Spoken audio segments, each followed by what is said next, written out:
It's great having it. I've been married for 7 years, and so now we just have a 1-year-old daughter. So it's getting pretty serious, and this is way over the edge. We were living in New York when my daughter was to be born, but I'm from Tennessee, so we flew home, and my daughter was born in Tennessee. I didn't want her to be born in New York. Like, I don't need her growing up thinking she's baby. So I was like, you start where we start. All right. That. It was wild. Does anybody have kids here? Or a couple? One? The rest is like when this city dies. All right. Yeah. It's wild. I remember on the way to the hospital, I told my wife, I was like, look, I don't want to see anything. All right. It's going to be gross. I wish it was like the 50s when they didn't even let men in the hospital. But it's not. Now, like, do you want to deliver the baby? We'll do most of it. They just pull the baby out, and then they just tell you, they're here, cut the umbilical cord. They just tell you to do it like real fast. Like, I didn't take a class. They just act like I'm the guy that cuts umbilical cords at the hospital. I almost cut the wrong part, and they were like, that's not. I was like, oh, maybe, you did go to doctor school for this. I'm doing minor surgery right now. And then they just hand you your baby, and they're like, all right, we'll see ya. And that's when you're like, I'd really like your help now. Like, I need you to live with me or something like that. The first question I asked, they should have probably kept, I was like, how much do you feed it? That'd be a lot. I was buying a hamster at a pet store. The big thing they tell you, the thing they say, they're really big on they're like, whatever you do, let's just try not to shake this baby. That's like the number one goal. And they tell it to you, they're almost like, obviously you're going to want to shake baby, but it would be so awesome if you just did not shake this baby. That would be. And then they have a video of a guy that's like, here's what I do instead of my baby. Like I take walks, for instance. I walk 70 miles or something. I walk a lot. Then I signed a certificate like I was in kindergarten that said, all right, I promise, I swear to God, I won't shake the baby. Asking me about this. I've never heard the word shake so much in my entire life. That's all it's about. And the first night home, she was like, you're like delirious. You're just confused and tired and and trying for 6 hours. And I was like sitting there, I was like, wait, are we supposed to shake this baby? When we do it, this seems like when you would do it. But we didn't shake her, so cool. We have rocked aggressively, but she had to go. Went to the doctor to get when she was 9 months old. You have to do a 9-month-old checkup. So we go to the doctor, and she has to get a shot. And it's the worst when babies get shots because they don't know what's going on. She's just looking at it up this day's going unbelievable. What could go wrong? What could go wrong? Why would anything go wrong? And then you're looking at her like it's about to go wrong. You don't even sort of think how wrong it's going to be. So she gets the shot. So we go to her, because we're going to hold her and console her. But she doesn't. She's just fine with the shot. And we're just sitting there the doctor's surprised. My wife's I was like, maybe we should also see if she's going to be when they get a shot. Maybe that's what we should look into. That make you nervous? I would cry if you gave me a shot. Pretty fine with pain at 9 months old. In 20 years, I'm either going to be telling her, look, we love you so much, and we're happy that you've accomplished everything. Or I will be on the news going, we love it, but you need to turn yourself in right now. Just do the right. So I was born in 1979. And the reason I say that, because if you are my age or just right around my age, very, maybe 78 to 80, you might realize, or maybe you don't know, I've never been called a millennial or Generation X. I've never even really heard any of those terms growing up. And now you hear them all the time. So I looked it up to try to see, I was like, what am I? And I'm technically nothing. I'm on a cusp. I'm a generation gap. And what we are called Zennials, or we're called the Oregon Trail generation, or we are called, my favorite name is the lucky ones. And it's true, we're very lucky. We actually grew up in two different worlds. When I was a kid, I grew up like it was the 50s. You would go out and your parents just didn't know where you were. We went to school and played Oregon Trail on a computer at school. No one had a computer at home. It's what are you, a zillionaire? You could. But then in high school, I had AOL. You know, we had a computer at home. Then I got a beeper. And then I got a cell phone. I didn't have social media until I was 26 with MySpace. You know, I mean, social media, like, whatever I did in high school is a rumor. It can't ruin my life. So if you're around my age, you might realize, like, you just end up always kind of being in the middle. Like, I understand when Gen Xer says something, you're like, I get it. And Millennial says something, you're like, no, I get it. You always just feel in the middle. And these groups all hate each other. And the most I've ever felt where I was in the middle was just this one hotel that I stayed at. So a lot of hotels now, they have Chromecast, and you can watch like Netflix in your hotel room. So I'm watching, I get in my room and I turn it on and my Chromecast is not working. So I call down to the front desk and the oldest voice I ever heard answered the phone. This guy was a Civil War survivor. I mean, he was the age where you just go, thank you for your service. And it's like, I was in the Army, you're like, probably, man. I mean, there's an age where like, they all had to go at that age, so just say it. So I tell him, I go, hey, my Chromecast is not working. And I could have just made up a word. I mean, he's never heard of that. I could have said, Bob broke. I mean,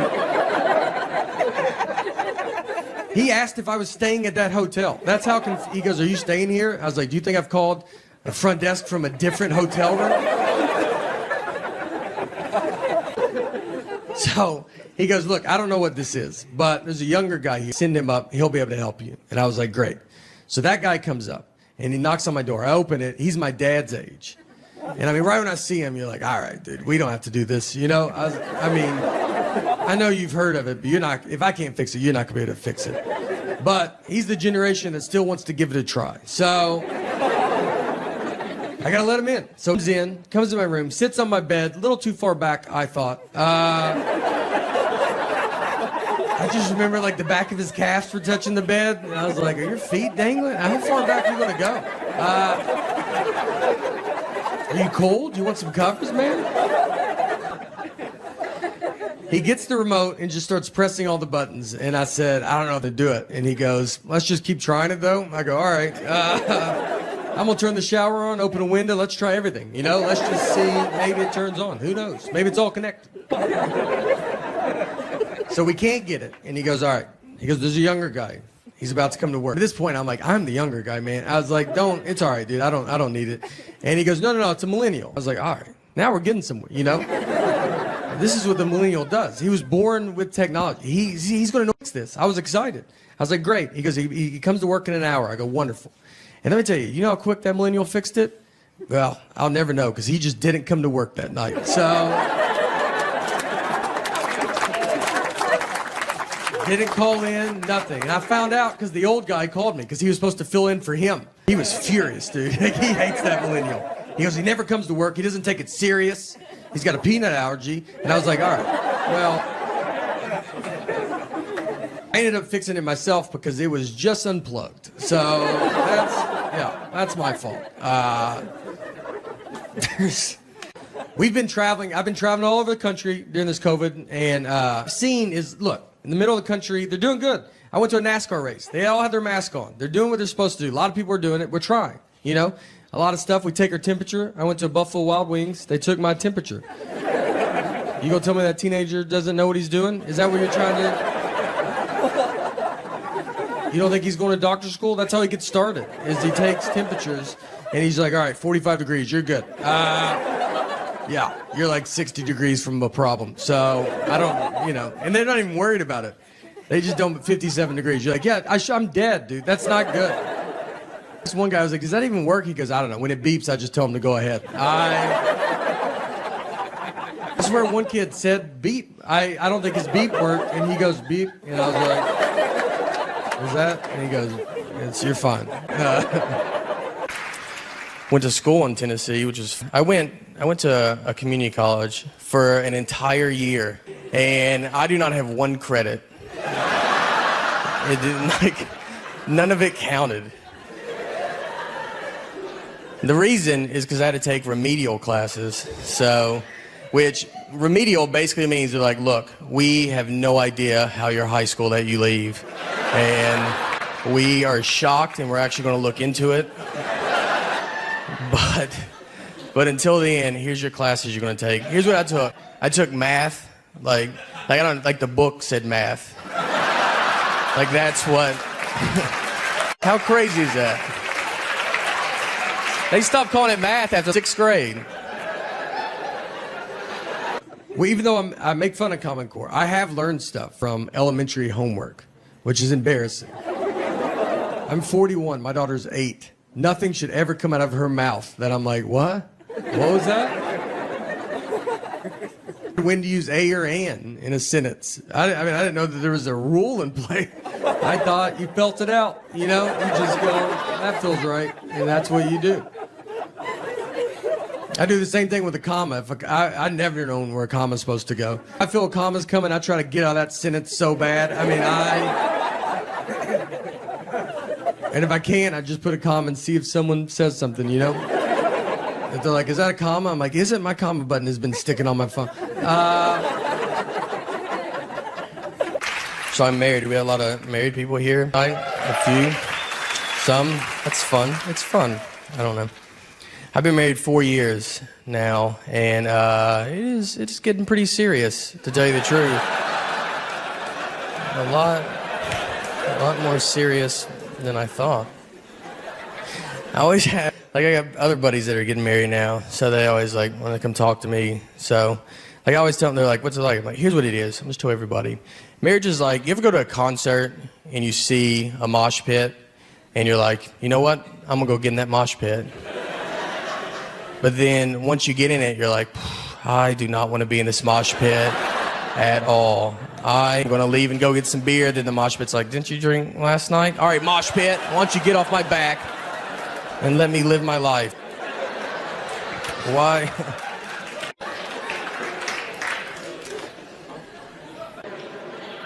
If you go to Europe, just so you know, it's the most old. It's very old.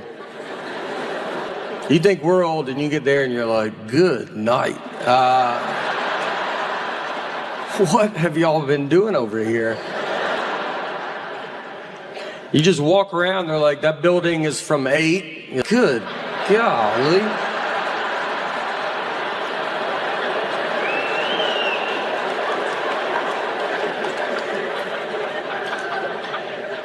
We take her out, we go do stuff. I would take her to Chuck E. Cheese all the time.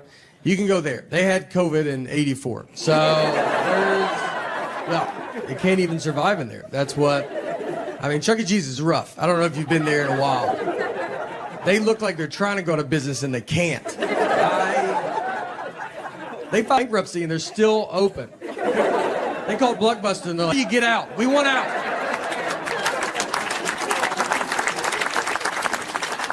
They're updating nothing. That Chuck can is just robotic.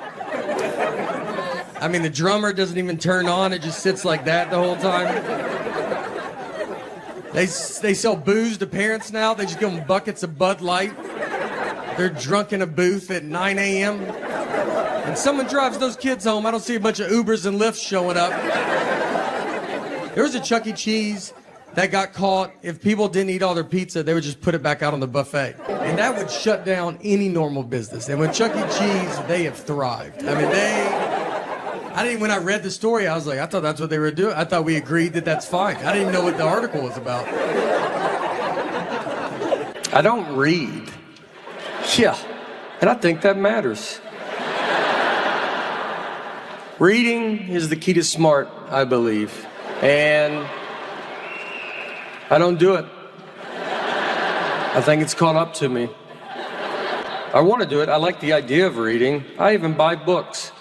But these books are the most words. And it's every book. You just open it and you're like, what are you talking about? And they don't let up. Every page, just more words. How about you put some blank pages in there? Why don't you let me get my head above water for 2 seconds?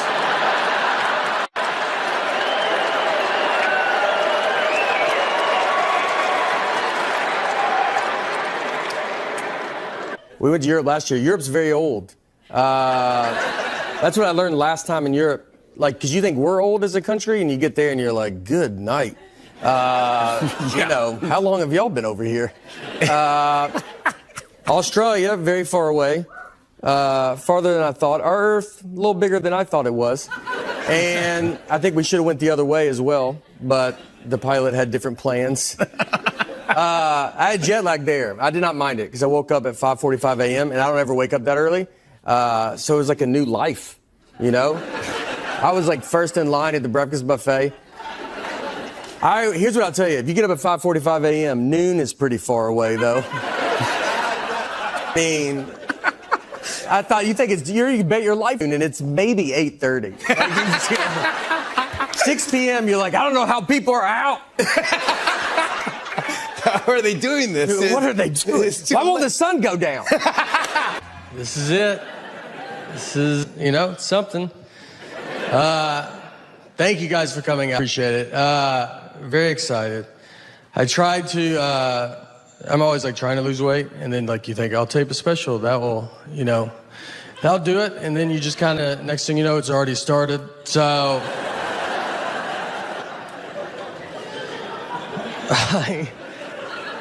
I had a thing that happened that I do. It was like, I got to get it together. Like I like to golf. And so I'll sometimes bring clubs and I'll golf on the road. And so I was in Florida and we go golfing.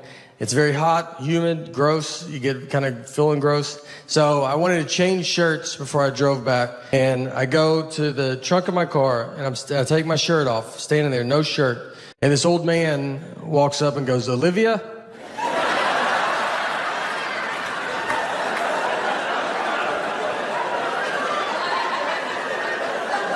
I had to turn, I was like, I'm sorry. So what did you say? I'm sorry. And he was like, oh, sorry, honest mistake. And I was like, I don't know. He was looking for his elderly wife and saw me with no shirt on and thought that could be Olivia. I had a car that he does not recognize. None of this is making him not, he's like, I don't know, that's a dead ringer for Olivia. I don't know who he disrespected more, me or Olivia, to be honest. I mean, we could both have a word with him.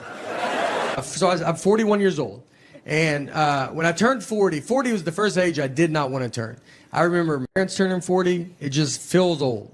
And it's also the age that you do realize everybody you're talking to, you are older than. Before you're 40, I think everybody you talk to is your age. And the reason when you turn 40, you're just older than that person. I'll just be talking to him like, remember that? It's like 97, 98. They go, I wasn't born yet. You're like, golly, are you serious, dude? In my eyes, we look the same. Where's your dad at? Let me talk to him, because I swear I thought you were my age. Thank you. And also, guys, in all seriousness, I don't know. No, look, the it's getting very advanced, all right? I've been to a dog bakery. I've been to a dog bakery in my life. And this wasn't in, Beverly Hills or like Miami or something. You feel like they would have something like that. And this was in Mount Juliet, Tennessee. And if you don't know where Mount Juliet is, it's fine. But I bet you can tell that doesn't sound like a town you would drive through. I bet they have a pretty good dog bakery here. I went in there, and no one was in there. The lady was looking at me like, are you here to buy this store for me? That was her only hope.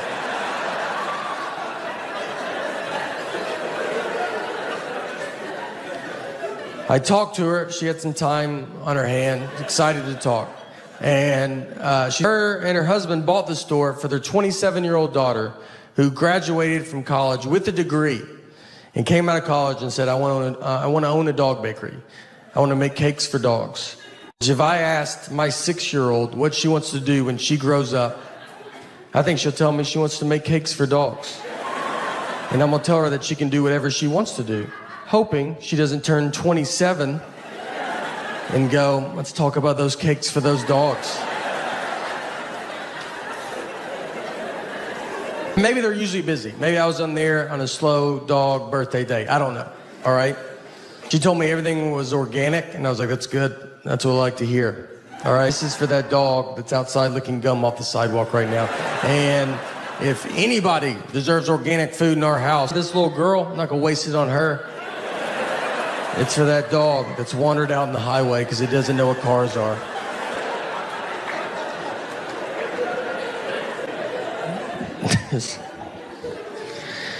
But look, next time you guys go to Mount Juliet for vacation, let me tell you, look, do them a favor, go by there. all right? Swing through, buy some dog cakes.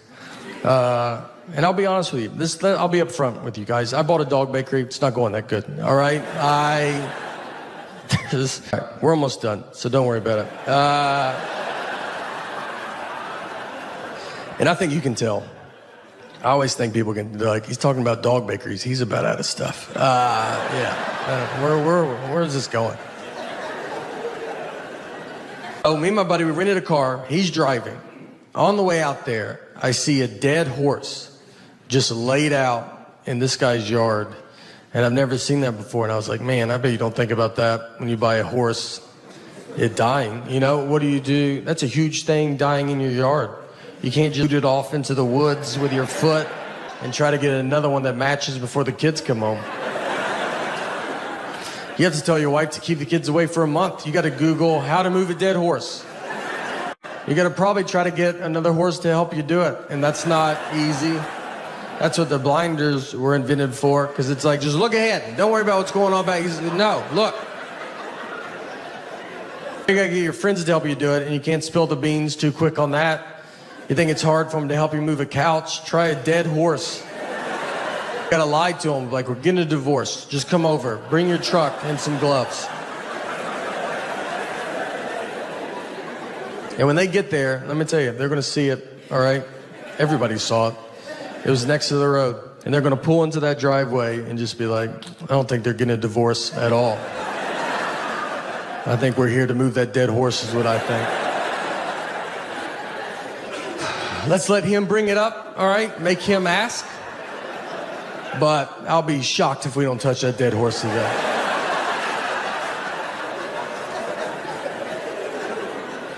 And if you ever have to move a dead horse, I've thought a lot about all this.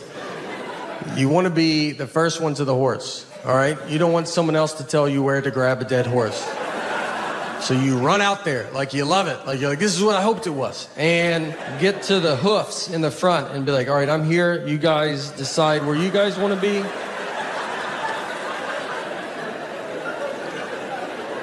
One of my favorite ones was, this was forever ago. We're going to a friend's house.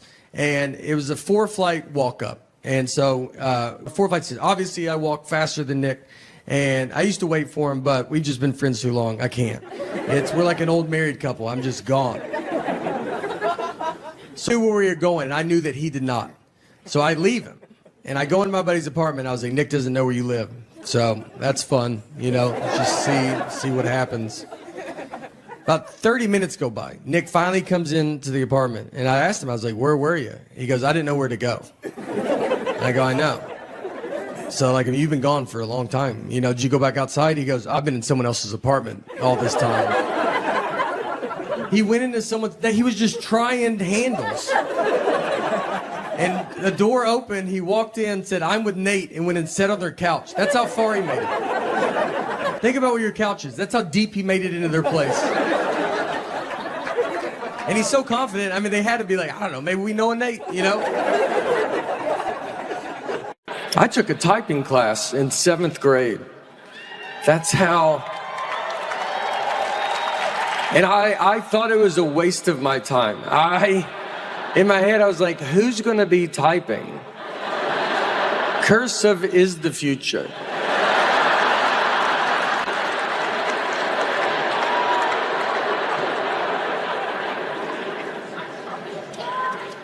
That's why I like, there's the future. I don't know what's going on. I don't know technology. I don't know what AI is. I don't think you get to know what AI is and also see a donkey jump off a high dive. I think it was one or the other. And I saw the donkey, so I'm out. If I send an email and it says the file is too big, I don't know what to do. My best guess is I try to resend it. That's what I try to do. You know how dumb that is? The computer's like, no, and I go, what about now, though?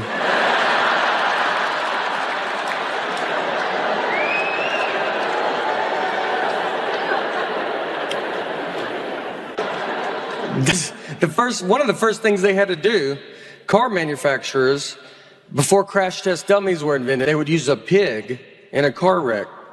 So they'd sit a pig, I guess, upright. And this little pigs are smart. Pretty good day for this pig. You gonna let me drive a car? Pretty good, pretty fun day. He's got his elbow out. Are y'all kidding me right now? You gonna let me drive this car?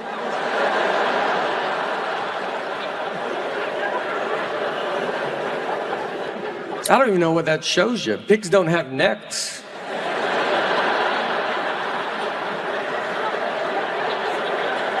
That's what I was around when I was growing up. I mean, I look at my daughter and I have more in common with a pilgrim.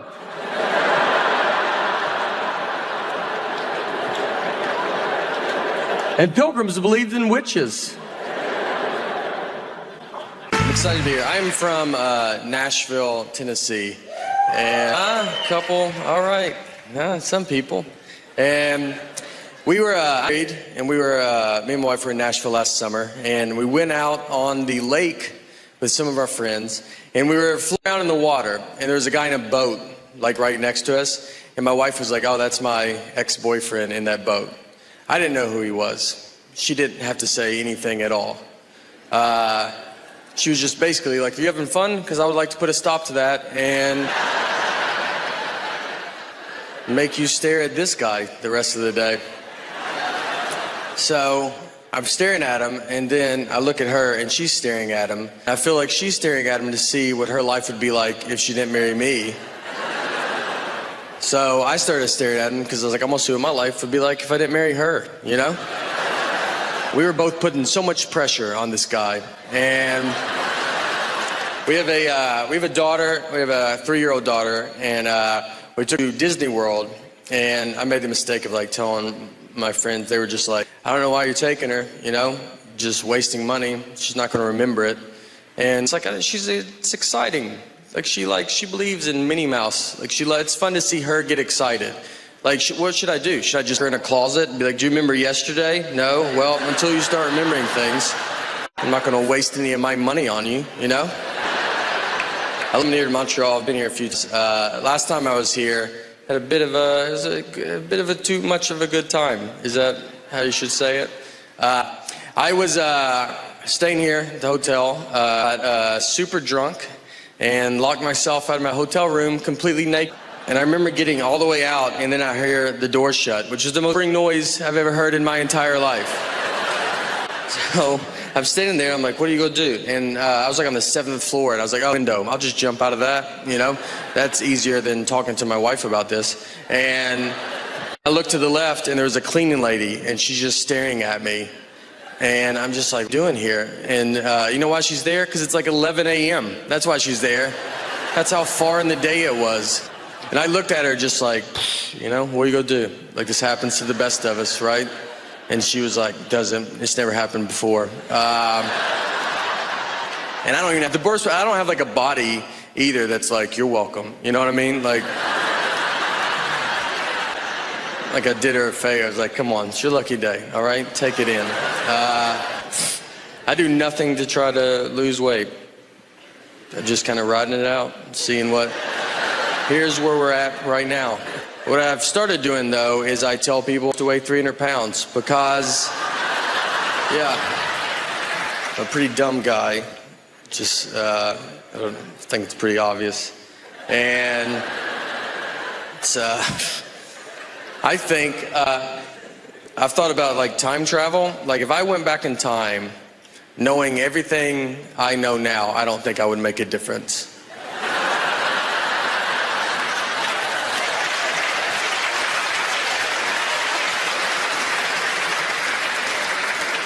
I don't think you would even hear about it.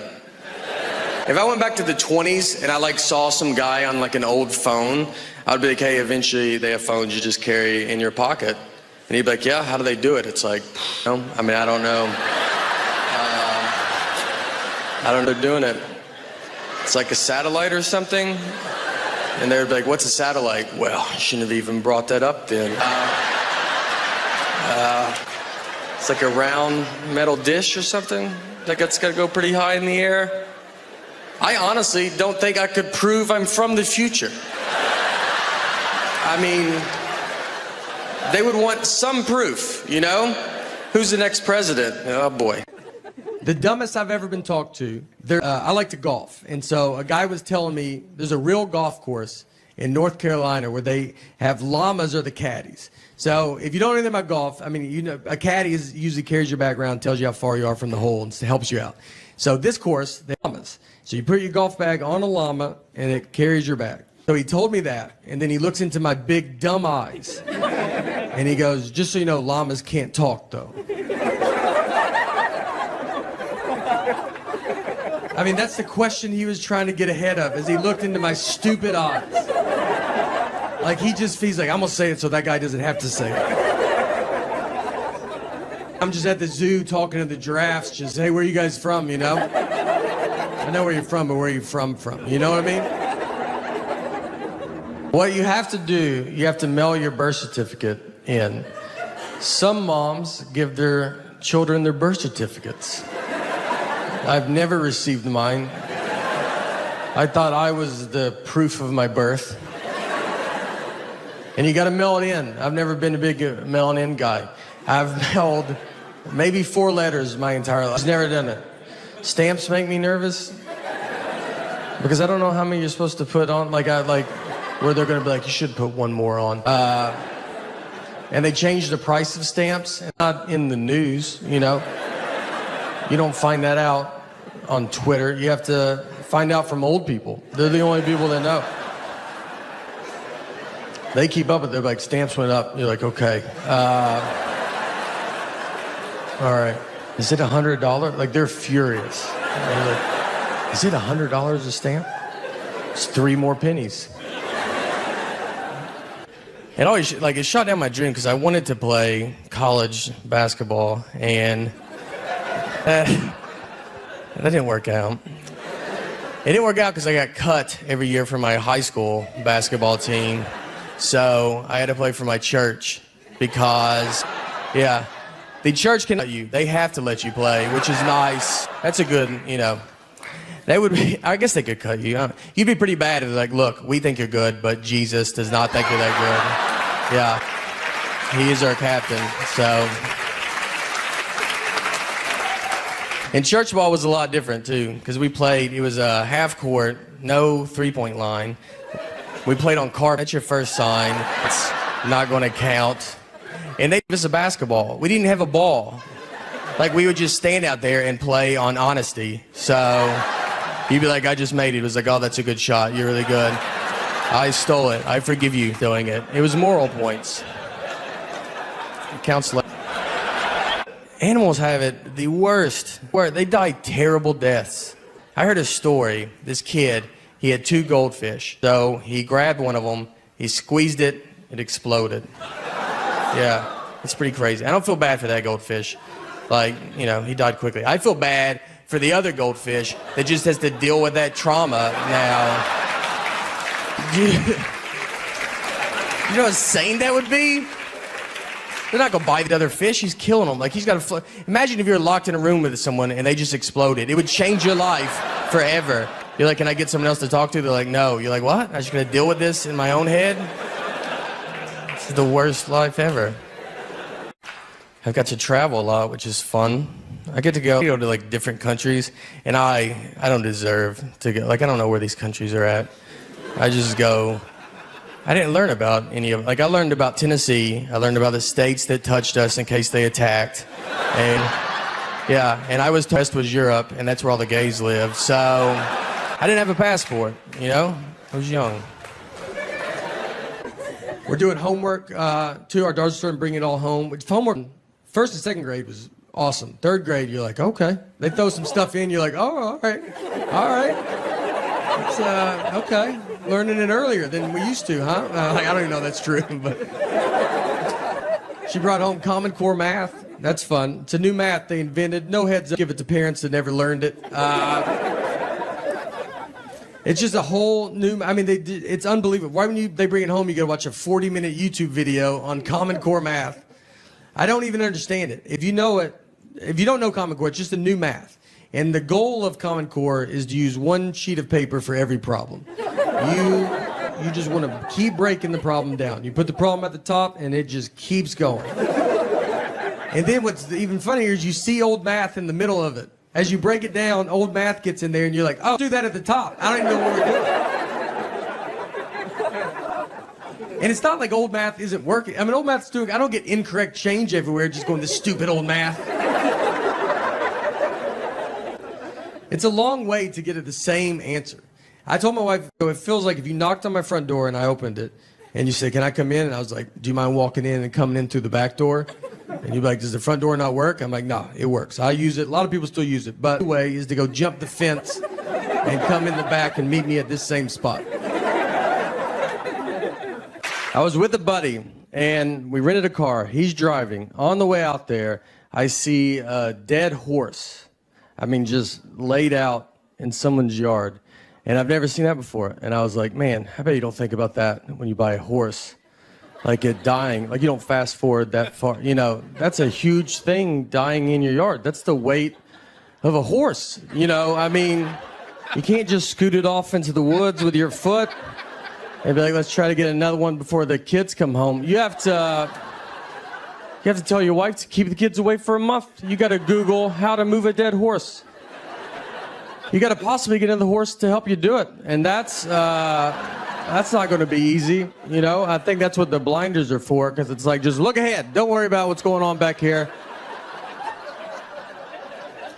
Or you got to get your friends to help you do it, and you can't spill the beans too quick on that. You know, you think it's hard to get them to help you move a couch? Try a dead horse. I mean, you got to lie to them. You got to just be like, we're getting a divorce. We hate each other. Just come over. Bring your truck, though. And when they pull in there, let me tell you, they're going to see it. All right, everybody saw it. It was next to the road. So they're going to pull into that driveway and be like, man, I don't think they're going to divorce at all. I think we're here to move that dead horse is what I think. And I say, let's let him bring it up, make him ask. But I will be shocked if we don't touch that dead horse today.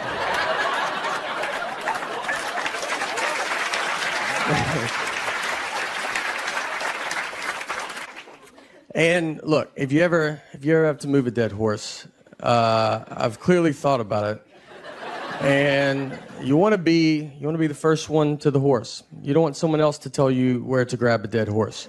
So you just run out there like you love it, like it's the third one you've done that day, and get to the hoofs. Go ahead and start lifting and be like, you guys get where you guys got to get. Some guys down there, and let's just get it over with. I mean, I think what I saw growing up, I mean, we would go watch. My dad's a magician, so we would go watch my dad do magic at the Wilson County Fair. Which county fairs are great. If you've never, they're still going. I don't think the government knows about them, but I mean, we ride these rides that were on the interstate an hour ago.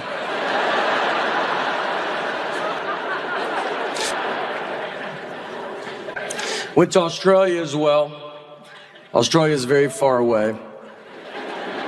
I'm gonna tell you, our Earth is bigger than I thought it was. We flew 16 hours, over 500 miles an hour. Barely made it. Barely. I think we went the wrong way as well. And to make fun of my generation, just so it doesn't seem like I'm trying to skip over, another hotel I was at, another syrup incident, actually. I mean, I'm a big fan of waffles, so syrup, I'm around syrup quite a bit. And at a Holiday Inn Express. So the breakfast buffet there is where they have the cereal where you turn the knob and like 4 pieces fall out. It's like how you feed a cat for a long weekend, you know? You're like, that's enough. They had batter and syrup. And so you pour they had the waffle iron where you make it yourself. So you pour the batter on the waffle iron, you shut it, you turn it over, it locks, it cooks minutes, you turn it over, you open it, half the waffle comes off, half stays forever. That's how you eat a waffle.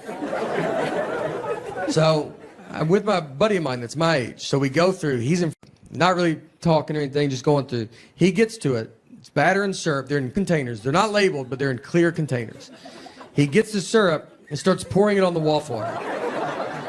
And I'm not even stopping him because he's not doing it where he's going, I've never done that. He's doing it where we're probably going to try it after. I mean, he's just like, you're like, dude, I can't wait to see what this guy's making. Like, he might know something that I don't know. He shuts it, turns it over, it cooks. He's like looking at us. We're like, I mean, the whole line's like, what is that gonna be? And it makes black smoke is what it makes. Just, I mean, dark black smoke.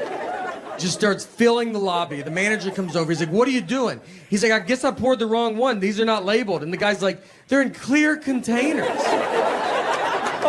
Do you not know the difference of batter and syrup? And he's like, I bet it happens all the time. He goes, I've worked here my whole life and I've never seen this. So they threw the waffle iron. They just throw it away. That's what they have to do. Just throw it away. It's over. And now there's no waffle. I mean, we went from all about to get a waffle to it's upside down in a trash can. And then he just turns and looks, and it's just a line of people, that little foam plate. And just everybody's sad. I just hear someone in the back go like, I set my alarm for this. I mean, two guys didn't have shoes on. They go, I ran down with no shoes in that elevator. I thought I was gonna miss it.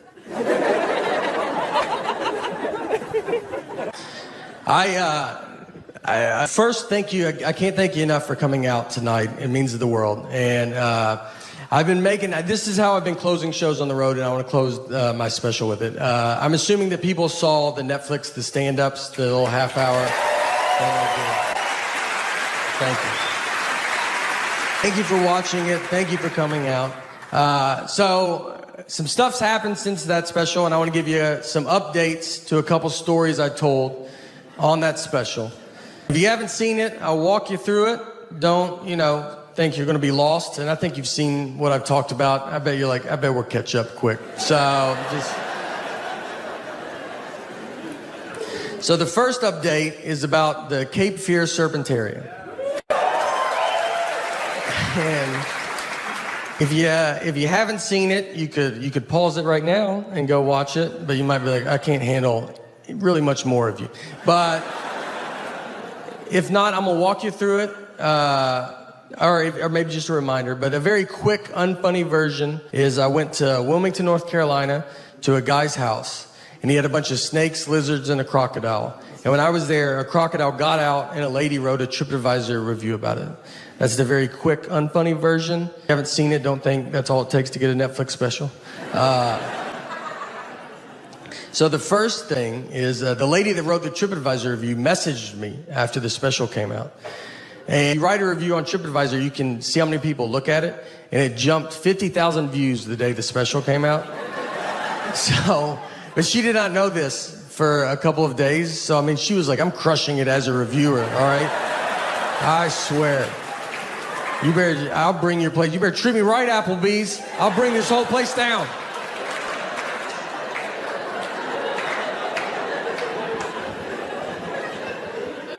I went to a McDonald's drive-thru and my window did not roll down. That's the universe saying, give it a rest. And I fought through it. It's embarrassing because they can tell, because I had to pull, because I got to open my door. So it's going to hit the speaker, so I got to drive by it. So the car behind me is like, are you leaving? I'm like, my window don't roll down.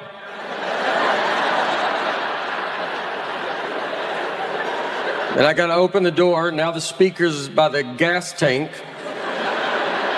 So I got to yell my order out. Now that guy hears it. And then I look at McDonald's screen. Well, they got it all on the board. Just let the neighborhood know what I'm ordering.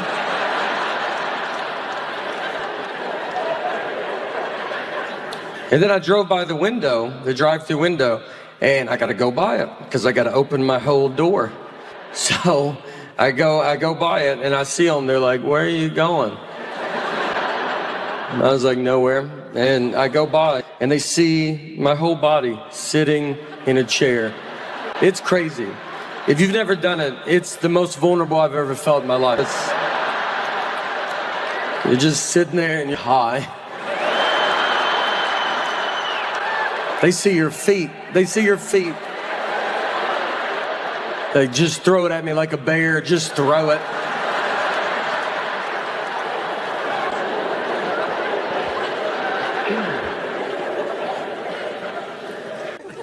The dumbest I've ever been talked to. I like to golf, and so a guy was telling me there's a real golf course in North Carolina where they have llamas or the caddies. So if you don't know anything about golf, I mean, you know, a caddy usually carries your bag around, tells you how far you are from the hole, and helps you out. So this course, the llamas. So you put your golf bag on a llama, and it carries your bag. So he told me that, and then he looks into my big dumb eyes, and he goes, "Just so you know, llamas can't talk, though." I mean, that's the question he was trying to get ahead of as he looked into my stupid eyes. Like he's like, I'm gonna say it so that guy doesn't have to say it. I'm just at the zoo talking to the giraffes, just, hey, where are you guys from, you know? I know where you're from, but where are you from? You know what I mean?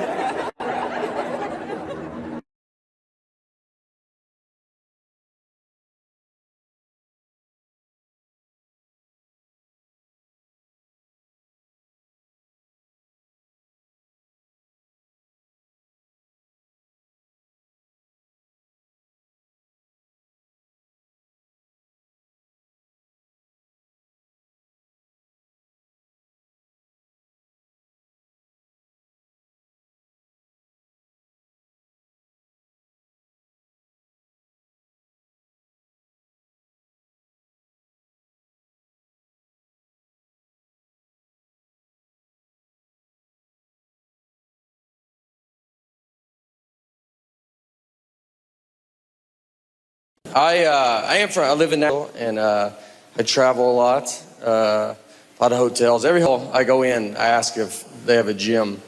Like, I'm like, you guys got a gym? I don't even have clothes to work out in. And it's just because other people are standing there, so I like to ask. I don't work out. I don't know if I have to say it. I'm lazy. I realized I was watching a football game once, and I'm sitting on my couch, and I was going to get something to drink out of the refrigerator. And right when I get up to go get something to drink, one team kicked off to the other team. Before I could get back, the guy ran a 100-yard kickoff return, and I missed it. That guy ran 100 yards before I could get 3 to maybe 4 yards.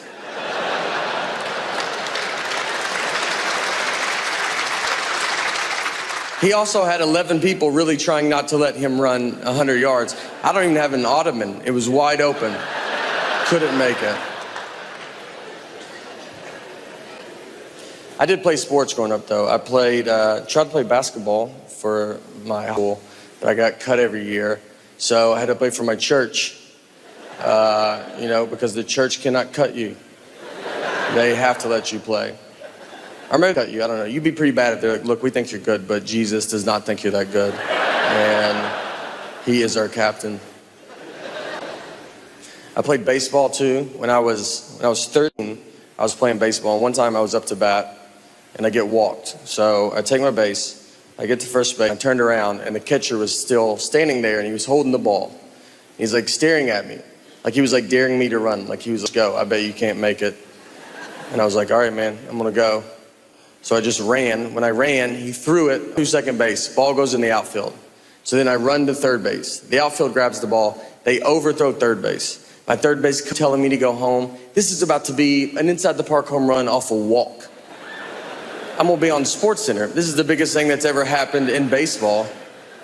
I slide, there's a play at the plate, and that's when the umpire tells us that it was only ball 3.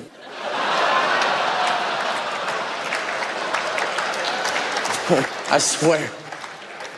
It's a true story. So we all have to get up. I'm like dirty for no reason. I gotta go get my bat. It's right where I left it. I gotta bat again.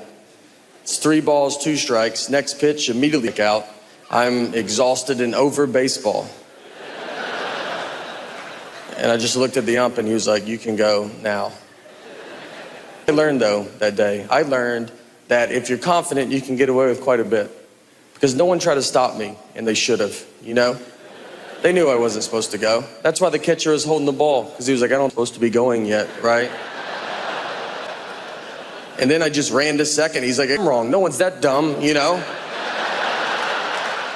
And then he just launched to the outfield, who's barely paying attention. They think it's a hit, and the umpire figures it out. It's just easier to let me get all the way back to him, you know? Let me feel what it would feel like. You know what's great too? No one ever told the parents. They never explained it. They were cheering. It's a pretty exciting play to watch. And then they just see me slide into home and then just stand up and bat again. They just are like, is that just a rule in baseball? I don't even know. When I first moved to New York, I was there 3 months from Nashville, Tennessee. And I remember one night we would do comedy, then we'd always go eat at like a diner really late. And one night I'm sitting, we go to this diner, I'm sitting in the back, and this guy walks in with a seeing eye dog, but he's like pretending to be blind. Like he's not, like I'm really good at telling when people are fake blind. And I was like, this guy's not blind, you know? He walked in, he made a big announcement to it. He's like, hey, I'm blind, everybody, I'm blind. And then he started just knocking everything off everybody's table. Like, oh, I wish I could see what's going on, but I can't because I'm blind. And he had a seeing eye dog. He was leading the dog around the whole time. The dog never got in front of him. And I was like, it doesn't work like that, you know? Like, I don't think the dog builds confidence. And it's like, do some of these on your own. I just want to see, you know, if you get it. Like, so I'm watching all this happen. I'm getting pretty upset about it, you know, because I just moved to the north from the south, so I still cared about people. And I was like, I gotta do something, you know. And so they kick him out. They kick him out, and they get us outside. And I go out there. I look. I was like, all right, let me go. In my Mayberry head, I think this is New York's biggest problem. And I go over to him. I was like, what's wrong with you, man? Like, why would you pretend to be blind? Like, how would you feel if you really were blind? And he was like, how would you feel if you were blind? I was like, what does that even mean? And then he sprayed me with mace. And he was so accurate. You know, it wasn't like, oh, I hope I get him. It was both eyeballs. The bridge of my nose wasn't even wet. That's how good he was. And when you go to the mace, you can see for a second. And I remember, like, I was like sitting there, and I look up, and he runs across the street, and he gets hit by a cab. For real, it wasn't bad. Like the cab, like just kind of bumped in. I mean, it wasn't good, but it wasn't, you know, like he's fine. I think he's fine. He could see after. No, I don't know. But he falls into the sidewalk. But I remember like thinking, I was like, I saw that cab. Like he definitely should have seen it, you know. So it was like, all right. I mean, odds are he's probably blind, you know. It's his first day or something. I don't know. Like maybe he's going through a lot.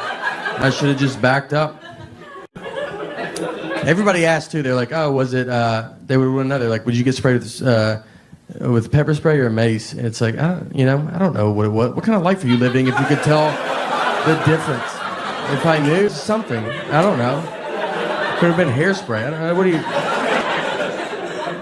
It always it shot down my dream because I wanted to play college basketball, and that didn't work out. It didn't work out because I got cut every year from my high school basketball team, so I had to play for my church because, yeah, the church can let you. They have to let you play, which is nice. That's a good, you know. They would be, I guess they could cut you. You'd be pretty bad if they're like, look, we think you're good, but Jesus does not think you're that good. Yeah, he is our captain, so. And church ball was a lot different too, because we played, it was a half court, no three-point line. We played on carpet. That's your first sign. It's not going to count. And they gave us a basketball. We didn't have a ball. Like, we would just stand out there and play on honesty. So you'd be like, I just made it. It was like, oh, that's a good shot. You're really good. I stole it. I forgive you doing it. It was moral points. It counts like. I don't think things through. That's the message tonight, guys. There's not. There's no message. But if there was, it's I don't think things through. No. I'm a huge Vanderbilt fan, and I think a couple of us, you know, it's a storm is coming together. I did not go to Vanderbilt too. Vanderbilt asked me to say that, and I was like, I think people know, and they go, we do too, but just say it also. Vanderbilt went to their first bowl game in football in like 20 years, in 2008. And so we all go to it. We're very excited. It's at Tennessee Titans Stadium. So me and a bunch of buddies get together. We go tailgate. We get cornhole, a grill. Like we're going all out. And my ticket was at will call. So I was like, look, I gotta go get my ticket. I'll be right back. So I go get my ticket. And before the lady gives it to me, she ripped it, which means you have to go in. And it was, a full 3 hours before the game starts. I was like, I don't want to go in yet, And she's like, you have to go. And I just walked in to just an empty stadium, 60,000 empty seats. I go to my seat. I don't even just go to a different, I went to like the one I'm supposed to go to, like a loser. The players are like in jeans. They're not even dressed yet. I was like, I'm real excited for the game. I startled them. They're like, oh, I didn't even know anybody was in here. Did you go to Vandy? I was like, you would think with how early I'm here. But I also think if I went to Vandy, I wouldn't be in the situation that I'm in. I walked to the top of the stadium and just watched my friends tell. I just set up at the very top. And I was like, I'm already in, guys. Yeah, I decided to save our numbered seats. Nothing was open. I stood in front of a concession stand like I was waiting for an iPhone to come out. Just that gate was down. I'm just already trying to figure out what I'm gonna eat. And they came and opened it, and one side got stuck, and I helped them. I go, I'll get that. So I helped them open it. They're like, oh, do you work here? I was like, I've been here a little bit longer than you have. So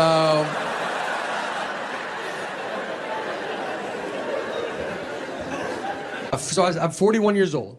And when I turned 40 was the first age I did not want to turn. I remember parents turning 40, it just feels old. And it's also the age that you do realize everybody you're talking to, you are older than. Before you're 40, I think everybody you talk to is your age. And the reason when you turn 40, you're just older than that person. I'll just be talking to them like, remember that? It's like 97, 98. They go, I wasn't born yet. You're like, golly, are you serious, dude? In my eyes, we look the same. Where's your dad at? Let me talk to him, because I swear I thought you were my age. We got very lucky with our neighbors. Our neighbors are super cool, and we're very close with them. They all have real jobs. They went to college and stuff.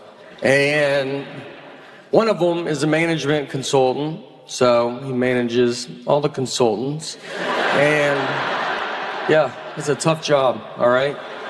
There's a lot of consultants, and he's like, you better get back, you just can't consult up in here. So he's busy.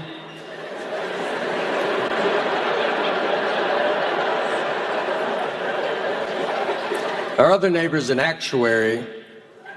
I thought that was with birds. I was like, what's that bird right there?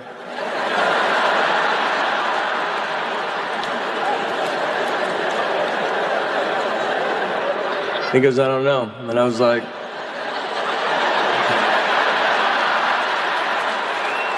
as an actuary, you don't know what that bird is right there?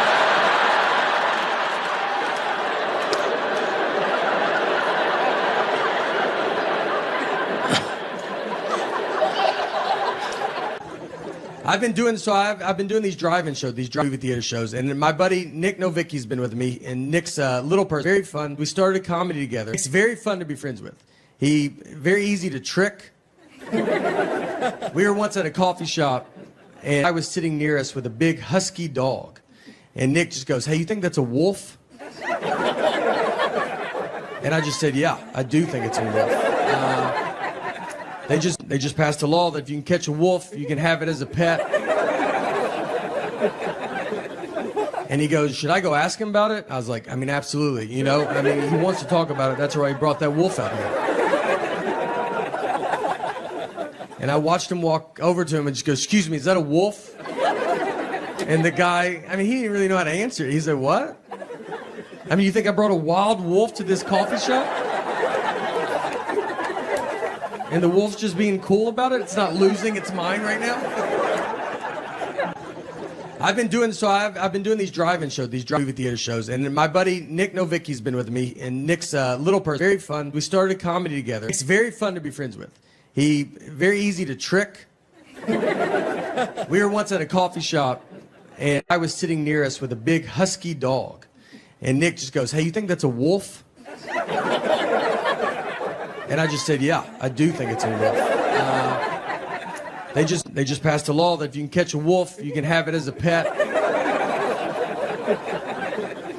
And he goes, should I go ask him about it? I was like, absolutely. He wants to talk about it. That's why he brought that wolf out here.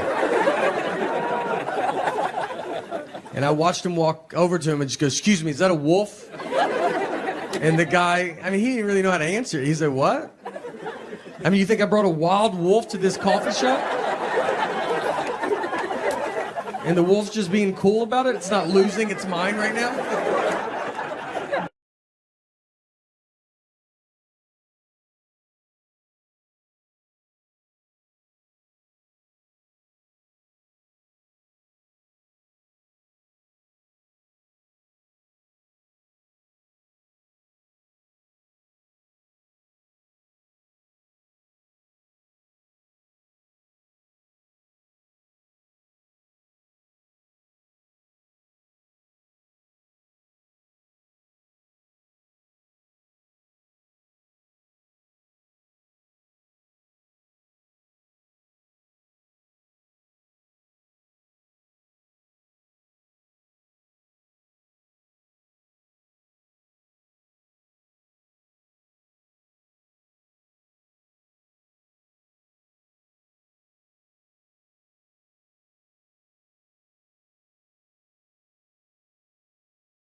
I think it's because I'm peeing so much longer, and I'm not used to this new old rhythm yet.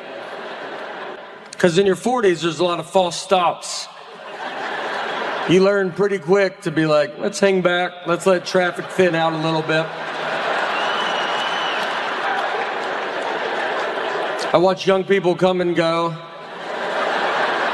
I'm like, tell my family I'm okay.